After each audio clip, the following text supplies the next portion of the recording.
Hello friends, வணக்கம். மூத்த குடிமக்களுக்கு ரயிலில் மீண்டும் கட்டண சலுகை வருகிறதா?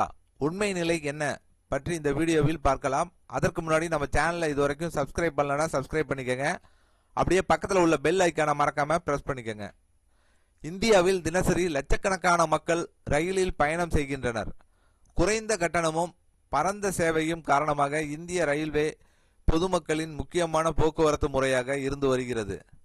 இந்த நிலையில் மூத்த குடிமக்களுக்கு மீண்டும் 50% முதல் 70% வரை டிக்கெட் தள்ளுபடி வழங்கப்பட உள்ளதாக சமூக வலைதளங்களில் செய்திகள் பரவி வருகின்றன.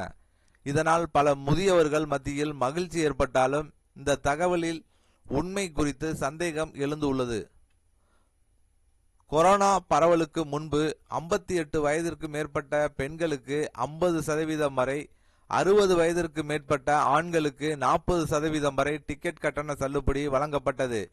இந்த சலுகை எக்ஸ்பிரஸ், ராஜஸ்தானி உள்ளிட்ட பல்வேறு வகை ரயில்களில் கிடைத்தது.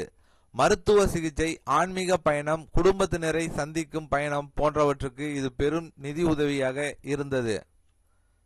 கொரோனா தொற்றுக்கு பிறகு நிதி சுமையை குறைப்பதற்காக இந்த மூத்த குடிமக்கள் சலுகை நிறுத்தப்பட்டது. அதன் பிறகு இதுவரை அந்த சலுகை மீண்டும் அமல்படுத்தப்படவில்லை.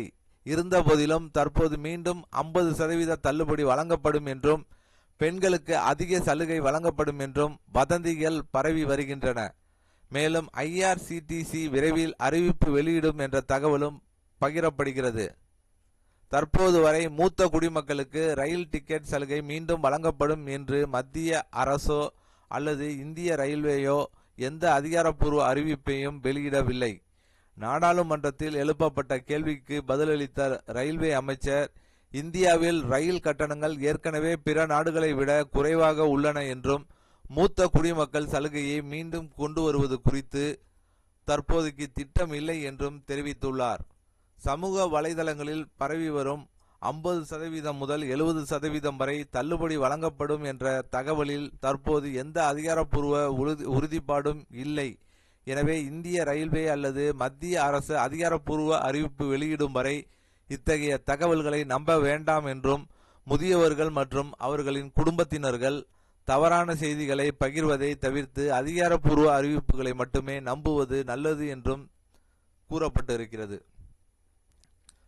மூத்த குடிமக்களுக்கு சலுகை கொடுத்துட்டு தான் இருந்தாங்க.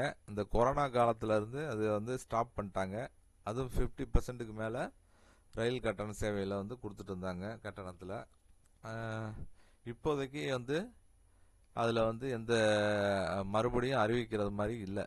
கொரோனா காலகட்டத்தில் நிதி நெருக்கடி பயங்கரமாக இருந்ததுனால அதை ஸ்டாப் பண்ணிட்டாங்க.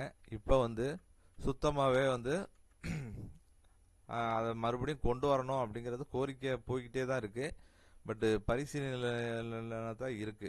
ஏன்னா ஏன்னா நிதி பிரச்சனை இருக்கு, அது மக்களுக்கு நல்லாவே தெரியுது. ஆனால் மூத்த குடிமக்களுக்கு இதை கொடுக்கலாம். அரசு ஒரு பரிசீலனை செய்து அதை மறுபடியும் அமல்படுத்துறது நல்லது அப்படின்னு தான் எல்லாரும் நினைக்கிறாங்க. ஸோ கண்டிப்பாக இது ஒரு பயனுள்ள தகவலாக இருக்கும்னு நினைக்கிறேன். இந்த வீடியோ பிடித்திருந்தால் லைக் பண்ணுங்க, ஷேர் பண்ணுங்க. மீண்டும் இது போன்று வேற ஒரு வீடியோவில் சந்திப்போம்.